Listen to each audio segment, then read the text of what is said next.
Chapitre 10. Regardez au-delà des ombres. La vérité est toujours à propos de quelque chose, mais la réalité est cela même dont parle la vérité. C.S. Lewis.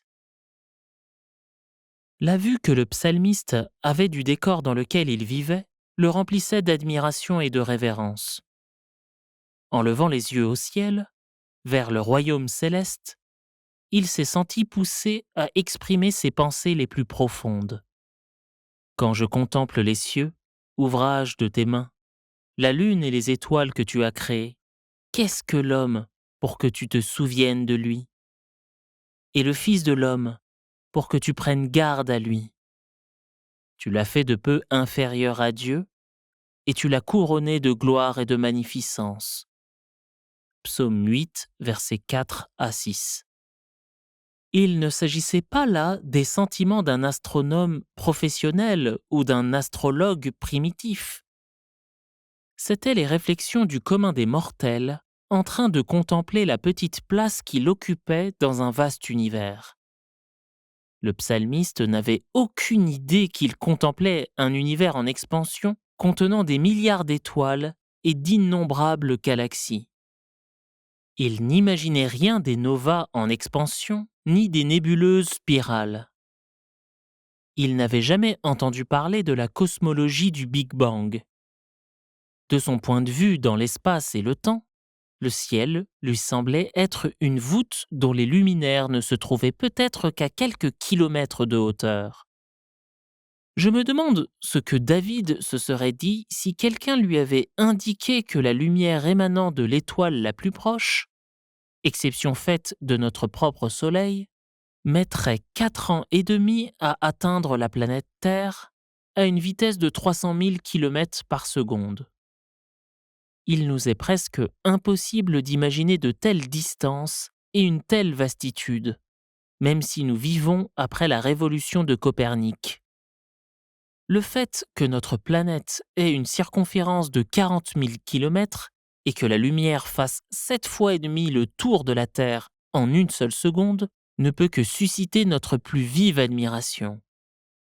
Quand on pense au nombre de secondes qui s'écoulent durant une journée, sans parler du nombre de celles qui s'écoulent sur une période de 4 ans et demi, cette admiration croît presque à l'infini. Il reste que cette mesure concerne uniquement l'étoile la plus proche. Aucune bonne analogie ne saurait illustrer la distance à laquelle se trouve l'étoile la plus éloignée.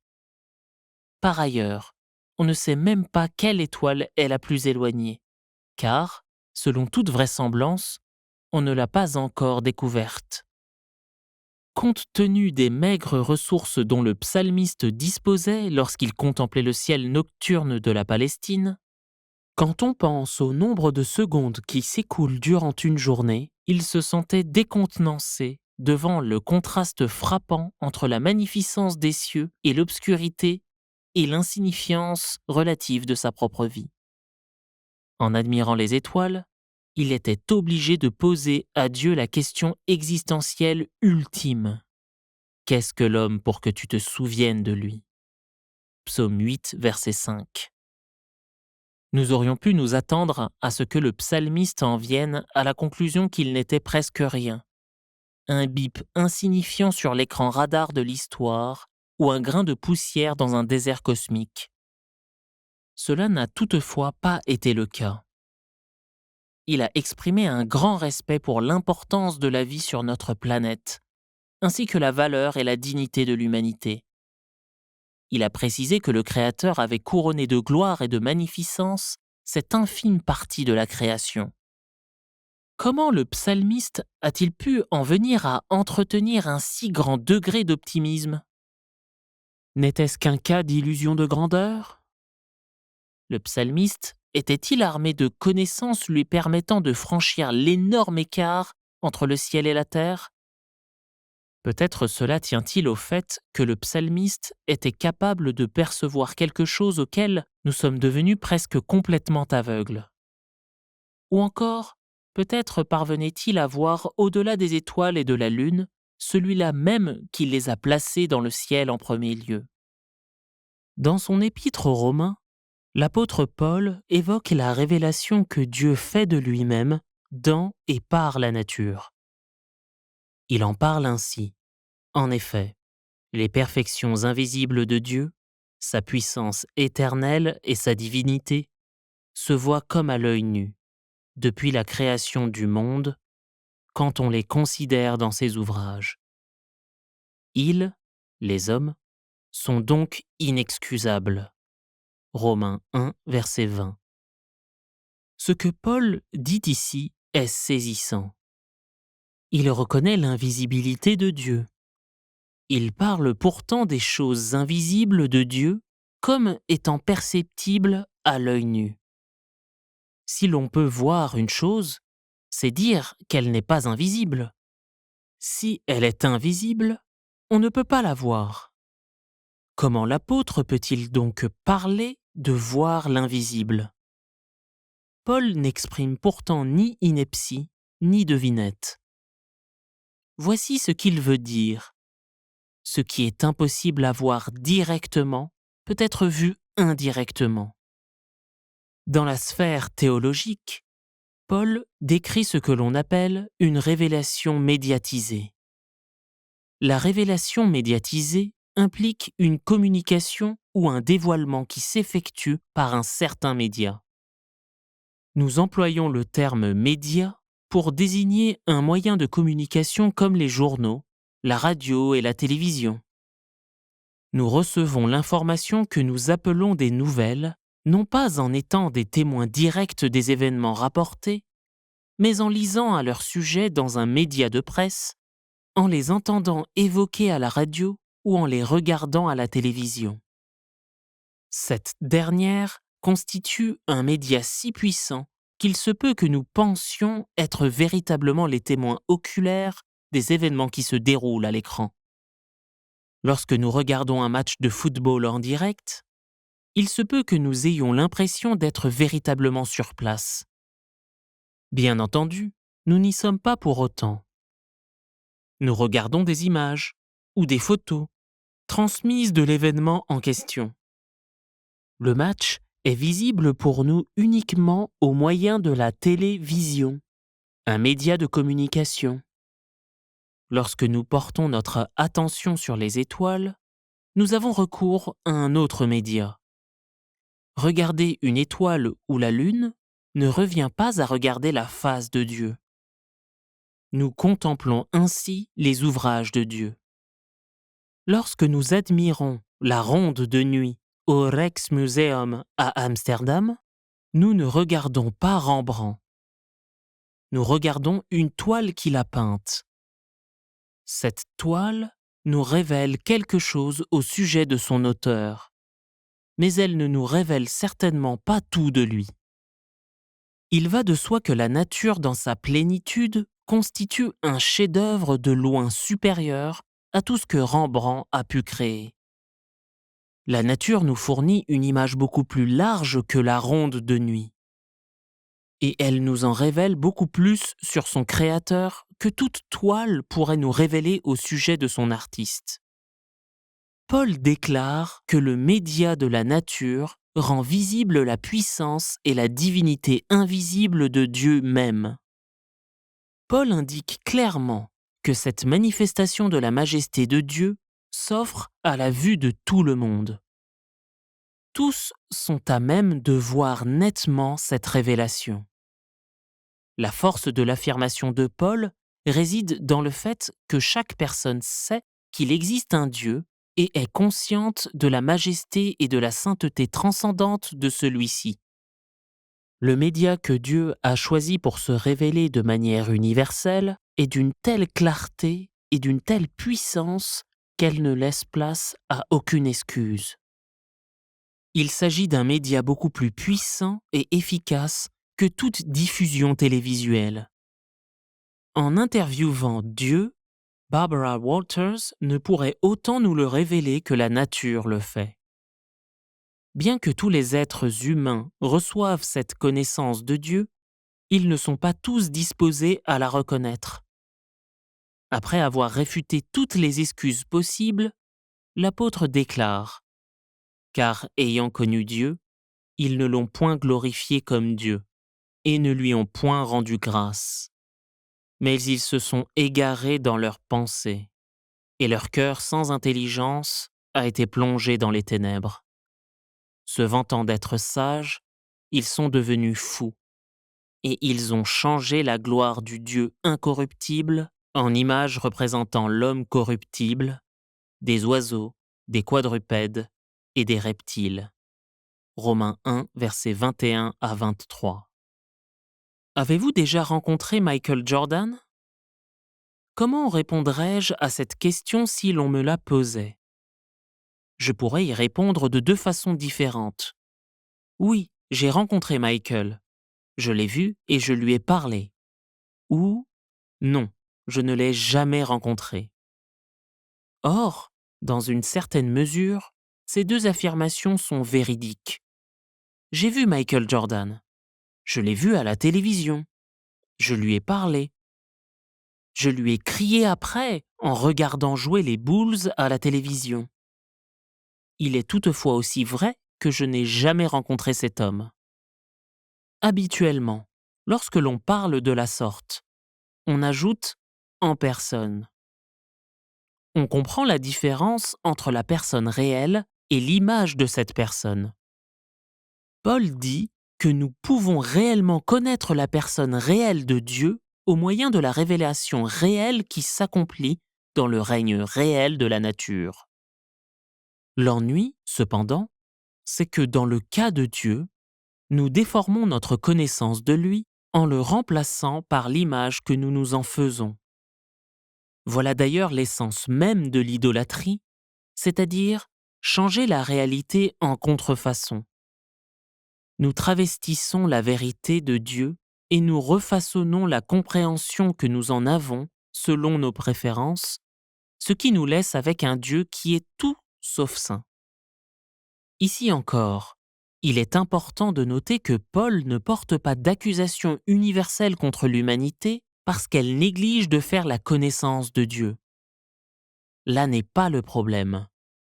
Ce n'est pas que nous ignorons que Dieu existe et qui Dieu est. C'est que nous refusons de croire ce que nous savons être la vérité. Ici, nous faisons face à un problème qui n'est pas d'ordre intellectuel. Il s'agit d'un problème moral, celui de la malhonnêteté. Toute idolâtrie est enracinée dans cette malhonnêteté fondamentale. Paul la décrit comme un échange déloyal. Eux qui ont changé la vérité de Dieu en mensonge et qui ont adoré et servi la créature au lieu du Créateur, qui est béni éternellement. Amen. Romains 1, verset 25. L'échange déloyal dont il est ici question correspond à la substitution de la créature au Créateur, un échange qui s'avère déloyal précisément du fait que nous savons avoir tort de nous y livrer. Le défunt Carl Sagan a parlé du sentiment d'admiration et de révérence que lui inspiraient les complexités du cosmos. Il reste que Sagan a indiqué clairement qu'il n'éprouvait pas cette révérence envers l'auteur du cosmos, mais envers le cosmos en tant que tel. La réaction de Sagan aux étoiles était diamétralement opposée à celle du psalmiste. Celui-ci se sentait poussé à adorer le Dieu qui a créé la nature et qui se révèle par la nature, et non à adorer la nature en soi. Ce fait reflète les différences fondamentales entre la piété et le paganisme. Les païens confondent la créature et le Créateur. Ils attribuent à la créature la gloire qui revient de droit à Dieu. Nous nous rappelons que Paul discerne le péché humain dans le refus des gens d'honorer Dieu en tant que Dieu. Ils s'y refusent même s'ils connaissent la puissance éternelle et la divinité du Créateur. Je crois que c'est justement ce refus d'honorer Dieu en tant que Dieu que Paul a à l'esprit lorsqu'il affirme que les gens refusent de croire ce qu'ils savent être vrai au sujet de Dieu. les enseignements de l'apôtre nous conduisent à une conclusion marquante. La sainteté de Dieu n'est pas un secret obscur ou impénétrable que seule une certaine élite spirituelle est à même de percer. Au contraire, Dieu déploie sa sainteté à la vue de tous, jour après jour. Encore une fois, ce n'est pas qu'elle soit présentée simplement à ceux qui la recherchent avec ferveur. Paul indique plutôt que la sainteté de Dieu se voit, et clairement. Ailleurs, l'apôtre indique que la connaissance de Dieu qui nous est transmise par la création n'est pas une connaissance que nous recevons et épousons chaleureusement. Il est plutôt dans notre nature de détester cette connaissance de la sainteté de Dieu. C'est typique de notre esprit réprobateur de s'opposer à cette connaissance. Nous préférons changer le sacré en quelque chose de moins que saint. C'est ce rejet de la majesté de Dieu qui nous assombrit l'esprit. Il donne lieu à une folie collective qui entraîne des conséquences désastreuses dans notre vie. Dès l'instant où nous refusons d'honorer Dieu en tant que Dieu, toute notre perception de la vie et du monde s'en trouve déformée. Retournons au psaume 8. Avant de parler de sa contemplation des étoiles, de la lune et des cieux, le psalmiste prononce une doxologie bouleversante. Éternel, notre Seigneur, que ton nom est magnifique sur toute la terre. Ta majesté s'élève au-dessus des cieux. Psaume 8, verset 2. Ici, le psalmiste exprime un point crucial. La gloire de Dieu est au-dessus des cieux. Autrement dit, la gloire de Dieu transcende la gloire de toute créature et de toute la création. En effet, la gloire d'ici-bas vient de la main du Créateur. Le psalmiste est manifestement un homme régénéré. Il se plaît à honorer Dieu en tant que Dieu et à reconnaître la vérité de la révélation que celui-ci nous fait dans la nature. Il lève les yeux, il regarde au-delà de la splendeur des cieux et il se réjouit de la gloire que Dieu lui révèle ainsi. Dans son œuvre intitulée République, Platon utilise une illustration devenue célèbre. Platon y parle d'hommes enchaînés dans les ténèbres d'une grotte. Ils ont pour toute chaleur et lumière celle d'un petit feu. Tout ce que ces hommes peuvent voir, ce sont les ombres dansant sur la paroi de la grotte près du feu. L'étendue de leur vision se résume à cela. La seule réalité qu'ils connaissent est celle de ces ombres.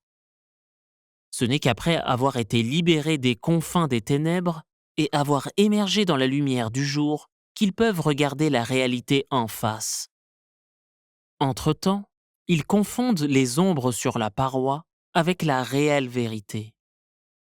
L'analogie de Platon lui servait à illustrer la différence qui existe entre ce qu'il appelle la connaissance et l'opinion. L'opinion repose sur des hypothèses découlant d'ombres.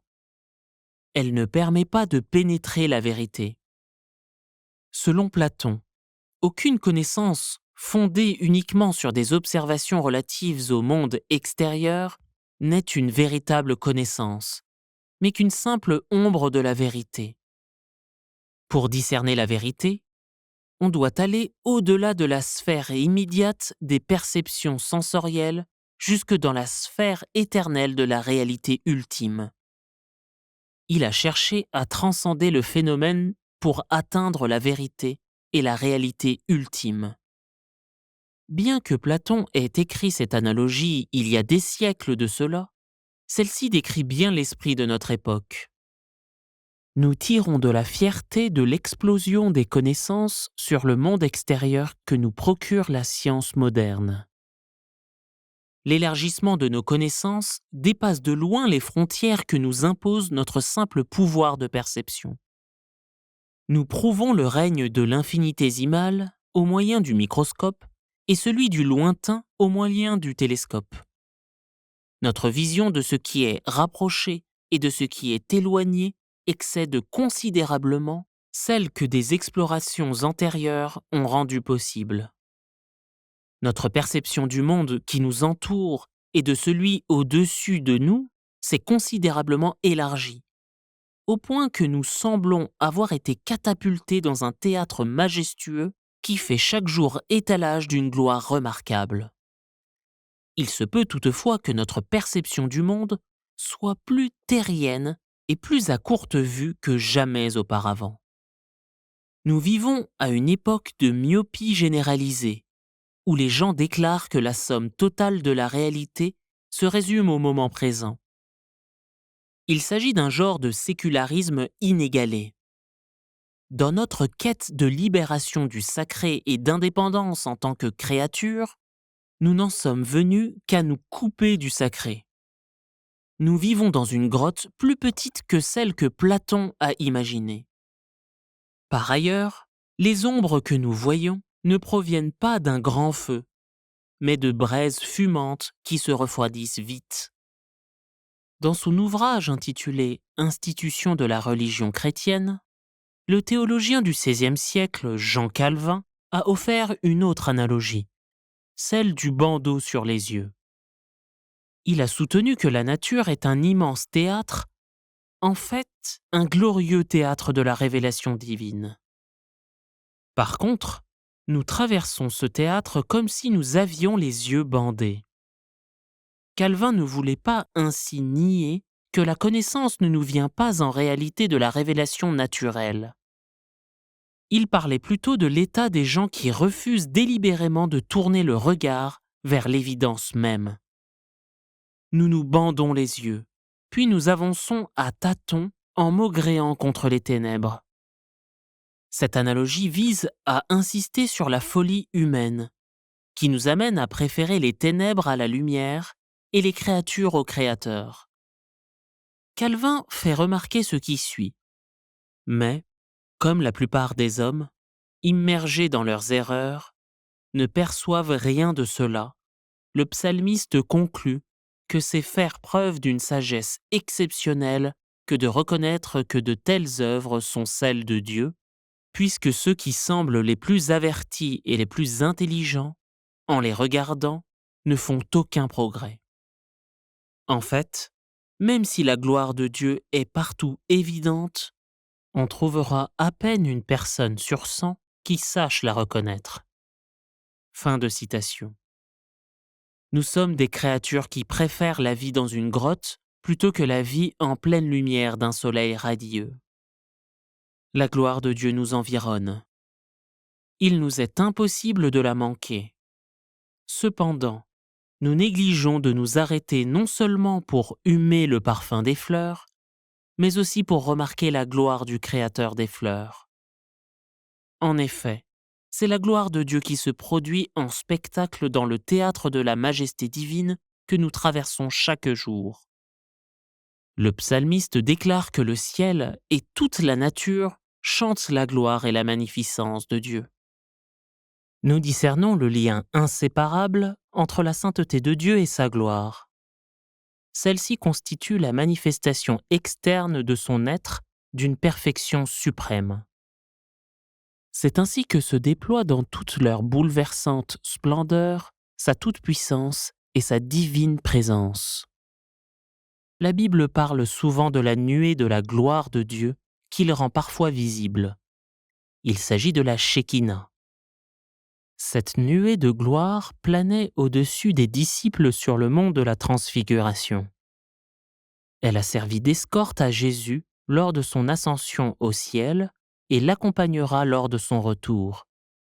Cette nuée de gloire est éblouissante, au point de pouvoir aveugler ceux qui la regardent directement, comme l'apôtre Paul l'a fait sur le chemin de Damas. Lorsque la gloire de Dieu a éclaté dans sa pleine mesure au temps biblique, tous ceux qui l'ont vue en ont été terrifiés.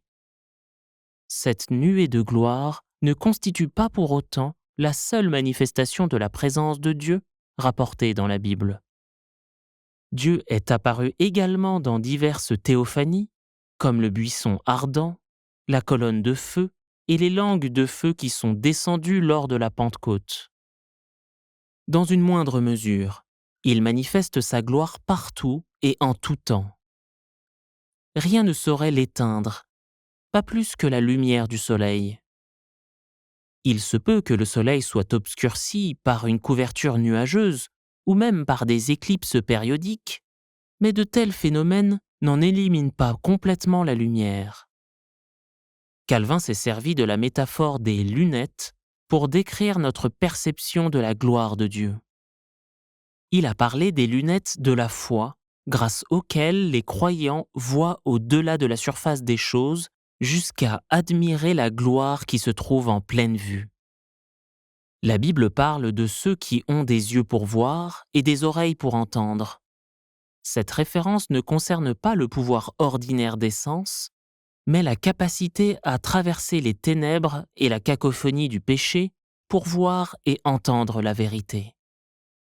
Grâce à la régénération, les écailles tombent de nos yeux, si bien que nous pouvons véritablement percevoir ce que nous voyons et comprendre ce que nous entendons. Voir Marc 4, verset 12. Cette capacité croît à mesure que nous grandissons dans la foi. Il y a quelques années, je me suis mis au dessin et à la peinture à l'huile. Mes œuvres d'amateur n'orneront jamais les murs de galeries d'art sérieuses. J'avance à tâtons dans ce passe-temps en apprenant à coups d'essais et d'erreurs. Durant mes premiers cours, on m'a amené à regarder le monde qui m'entourait d'un œil nouveau. On m'a enseigné à prêter attention aux nuances d'ombre et de lumière, à observer les couleurs et les textures. Avant cet exercice, lorsque je passais devant des arbres le long de la route, je ne voyais que des arbres. Aujourd'hui, quand je regarde des arbres, je remarque la texture particulière de leur écorce et le chatoiement de leurs feuilles. Ces nuances ont toujours été là. C'est juste que je ne les avais jamais remarquées auparavant. Chacune de ces nuances a son propre média pour annoncer la présence de la gloire de Dieu. Lorsque nous nous adonnons à la peinture et à d'autres formes d'art, nous nous intéressons à la beauté. Or, le concept même de la beauté est des plus difficiles à définir. Il est vague et controversé. La discipline de la philosophie comporte sa propre sous-catégorie de valeurs esthétiques qui cherche à déterminer les standards de beauté. L'histoire a connu nombre d'écoles de pensée artistique opposées les unes aux autres. Beaucoup de gens en ont conclu qu'il n'existe aucune règle régissant la beauté, qu'il s'agit d'une question purement subjective. D'autres, ayant vécu à l'époque d'Aristote et avant, ont préconisé des critères de beauté objectifs. Les subjectivistes se réfugient derrière le slogan « Tous les goûts sont dans la nature ». Cette opinion tend à réduire la beauté à une préférence ou à un goût personnel, comme en matière de parfum de crème glacée. Dans ce cas-ci, ce qu'une personne trouve beau, une autre le trouve laid. Par contre, certaines écoles de pensée ont essayé de trouver des normes objectives selon lesquelles juger de la beauté. Des penseurs comme Aristote, Thomas d'Aquin et Edwards, par exemple, concevaient la beauté en fonction de proportionnalité, de symétrie, d'harmonie, etc. La symétrie délicate d'éléments complexes correspond à des critères de beauté. Même s'il est admis que ce qui est simple peut être beau, c'est le plus souvent la composition harmonieuse d'éléments complexes qui est synonyme de beauté. Nous comprenons la différence entre la présentation de bonhommes allumettes et la structure d'une silhouette humaine telle qu'illustrée dans l'œuvre de Michel-Ange. De même, nous savons faire la différence entre l'enfant qui joue Frère Jacques d'un seul doigt et le concertiste qui joue le concerto pour piano numéro 4 de Beethoven. Ce qui se dégage du grand art et de la virtuosité, c'est une profondeur de dimension qui ne sombre pas vite dans la désuétude et la banalité. Pensons par exemple à la différence qui existe entre Jésus, que ma joie demeure, de Jean-Sébastien Bach et un air ou une chanson thème d'un film populaire de nos jours. Certaines chansons demeurent populaires pendant des années, mais la plupart sont de courte durée. Si par exemple, vous passiez 6 heures d'affilée à écouter une chanson populaire, elle risquerait fort d'en venir à vous ennuyer. Par contre, si vous écoutiez attentivement et en continu un chef-d'œuvre de Bach, cette œuvre aurait tendance à devenir de plus en plus fascinante à mesure que vous en découvriez les nuances plus fines. Parfois, les gens me trouvent étrange lorsque je leur parle de la beauté d'un match de football américain professionnel. Comment peut-on reconnaître à une chose aussi primale et violente une quelconque beauté ? Je me plais à regarder de superbes athlètes ayant atteint le sommet de leur discipline sportive travailler tous ensemble pour exécuter un même mouvement. 11 joueurs se trouvent de chaque côté du ballon. Tous ont une fonction précise à accomplir dans le seul but de faire progresser le ballon d'à peine quelques mètres, alors que leurs 11 adversaires travaillent ensemble comme une seule unité dans le but d'empêcher cette progression. L'exécution d'un jeu implique un genre d'orchestration qui requiert de l'harmonie plutôt que de la dissonance. Si l'harmonie se perd, le ballon nous échappe ou notre jeu est contrecarré. Dans tout cela, qu'il s'agisse d'art ou de sport, se révèle un genre de beauté qui comporte de profondes implications théologiques. L'Ancien Testament évoque souvent la beauté de la sainteté de Dieu. Même les vêtements sacrés que Dieu a conçus pour Aaron et les sacrificateurs l'ont été de manière à marquer sa dignité et lui servir de parure. Exode 28, verset 2. Ces références indiquent une relation importante entre le sacré et le beau. Nous avons l'habitude de réfléchir en termes de relations inhérentes entre la bonté et la sainteté, ainsi qu'entre la vérité et la sainteté. Il reste que la vérité et la bonté ne sont que 2 pattes d'un tabouret à 3 pattes. La troisième patte correspond à la beauté. Dans les catégories bibliques, il y a une triade de vertus qui nous amène toutes à contempler la sainteté de Dieu. Cette triade se compose du bon, du vrai et du beau. Explorons maintenant chacune de ces composantes. Les philosophes de l'Antiquité comme Platon et Aristote recherchaient ce qu'ils appelaient le summum bonum, à savoir le bien suprême. C'est cette quête qui les a d'ailleurs conduits à supposer l'existence de Dieu. À leur façon, ils attestaient l'essence même de la foi biblique, c'est-à-dire que le bien suprême se trouve en Dieu. Il constitue la norme des normes, et il échappe lui-même à toute norme. Tout bien trouve ses racines en lui et dans ses attributs. Il est la source de tout bien, et tout ce qui est bien nous ramène à lui. Ce n'est qu'en bannissant Dieu de la pensée humaine que l'on épouse l'éthique du relativisme. Par contre, le relativisme ne constitue pas tant une forme d'éthique qu'une forme d'anti-éthique qui constitue le fondement de l'impiété. Dostoïevski a déclaré que si Dieu n'existe pas, alors tout est permis. Fin de citation.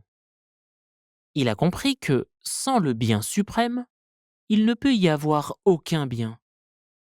Tout ce qui est bien se mesure selon la norme ultime de la bonté de Dieu. Comme tout ce qui est bien trouve sa définition dans le fondement de la bonté de Dieu, de même, toute vérité se juge selon la norme de la vérité de Dieu. Il est l'auteur suprême de la vérité. Tout ce qui est vrai non seulement découle de lui, mais reflète aussi ses attributs. Les théologiens de l'Antiquité comprenaient que toute vérité est la vérité de Dieu et que tout ce qui est vrai se rejoint au sommet. Cette expression signifie qu'aucune vérité n'est indépendante de Dieu ni ne contredit ce qu'il déclare être vrai. Des philosophes ont offert diverses théories au sujet de la vérité. En voici une parmi les plus persistantes, la présumée théorie de la vérité-correspondance. Ce concept définit la vérité comme étant celle qui correspond à la réalité. Le problème dans cette définition réductrice, c'est que les gens entretiennent différentes perceptions de ce qui est vrai. On se demande alors, la vérité perçue par qui? Pour surmonter cette difficulté, nous devons ajouter telle que Dieu l'aperçoit à cette définition élémentaire. Avec cet ajout, la définition complète se lit ainsi. La vérité est ce qui correspond à la réalité telle que Dieu l'aperçoit. La perception qu'a Dieu de la vérité est parfaite. Il voit tout selon la perspective de l'éternité. Il connaît la structure de toute réalité, petite ou grande. Ce qu'il nous révèle dans la Bible est toujours conforme à sa révélation de lui-même dans la nature. Ce que nous apprenons par l'étude de la nature doit correspondre à ce que nous apprenons par l'étude de la grâce. Ces deux sphères appartiennent à Dieu.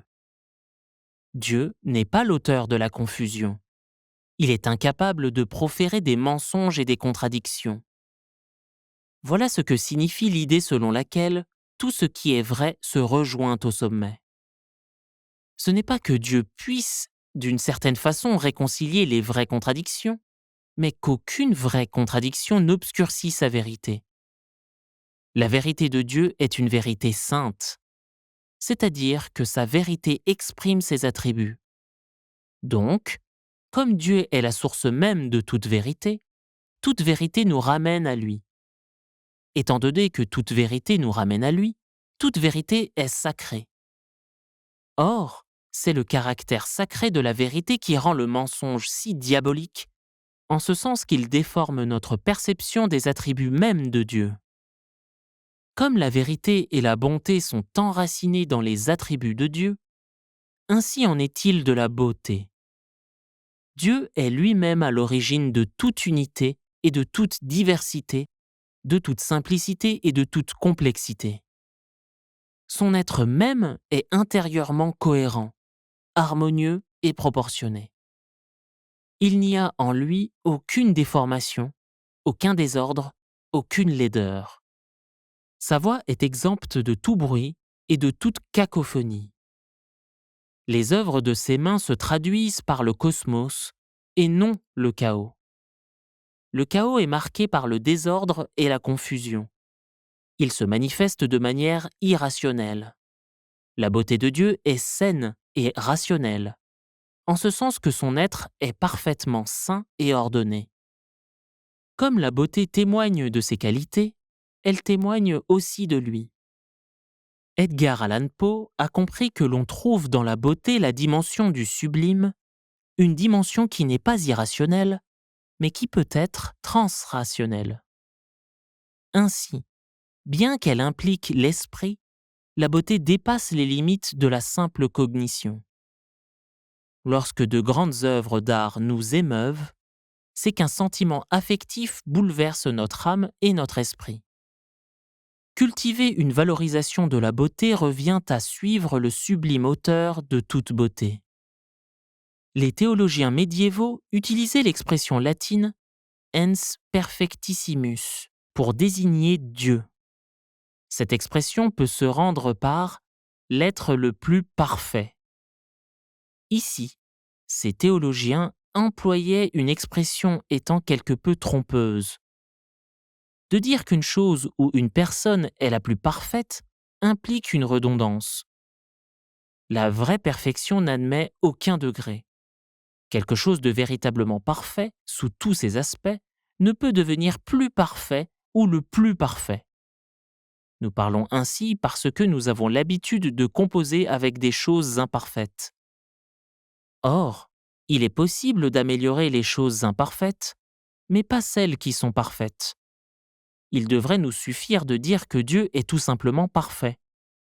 Pourquoi donc ces théologiens parlaient-ils de la perfection de Dieu au superlatif ? La réponse doit se trouver dans leur désir de souligner la réalité de la perfection de Dieu, avec une telle clarté qu'ils élimineraient ainsi toute possibilité de suggérer le moindre manque de perfection dans les attributs de Dieu. Il s'agissait d'un emploi légitime d'une hyperbole pour parler de perfection intégrale. La perfection de Dieu s'applique à tous ses attributs. Sa puissance est parfaite. Elle ne comporte aucune faiblesse ni possibilité de faiblesse. Sa connaissance est non seulement omnisciente, mais elle reflète aussi une omniscience parfaite. Il n'y a rien que Dieu ne sache ou qu'il puisse apprendre. Certains théologiens modernes cherchent à faire croire que Dieu est omniscient, mais que son omniscience est limitée. Ils affirment que Dieu sait tout ce qu'il peut savoir, mais qu'il ne connaît pas et ne peut connaître certaines choses, surtout les décisions à venir d'agents libres. Il reste qu'une omniscience limitée n'est tout simplement pas l'omniscience, pas plus qu'elle n'est parfaite. Cette perception de l'omniscience prive Dieu de sa sainte omniscience, qui constitue une omniscience parfaite. L'amour de Dieu, sa colère, sa miséricorde, tout ce qu'il est sont parfaits. Non seulement il est parfait, mais encore il l'est de manière éternelle et immuable. En aucun moment il n'est arrivé que Dieu soit moins que parfait, et il n'y a aucune possibilité qu'à l'avenir, il glisse dans le moindre genre d'imperfection. Ce que Dieu a été, il le sera toujours. Sa perfection est immuable, c'est-à-dire qu'elle ne peut changer. Les ombres dans une grotte sont appelées à changer. Elles dansent en prenant des formes et des nuances qui changent constamment. Pour contempler ce qui est véritablement saint et pour voir au-delà de la surface des choses créées, nous devons sortir de la grotte que nous nous sommes creusée et marcher dans la lumière glorieuse de la sainteté de Dieu. Permettre à la sainteté de Dieu de toucher notre vie. En mûrissant votre réflexion sur ce que vous avez appris et redécouvert au sujet de la sainteté de Dieu, répondez aux questions suivantes. Servez-vous d'un journal pour consigner vos réponses à la sainteté de Dieu ou discutez-en avec un ami. Question 1. Décrivez une expérience récente par laquelle Dieu s'est révélé à vous dans la nature. Question 2. En quoi adorons-nous la création plutôt que le Créateur? Question 3. En quoi les choses bonnes, vraies et belles reflètent-elles la sainteté de Dieu? En quoi cette vérité vous aide-t-elle à établir vos priorités? Question 4. Comment louerez-vous Dieu pour sa sainteté?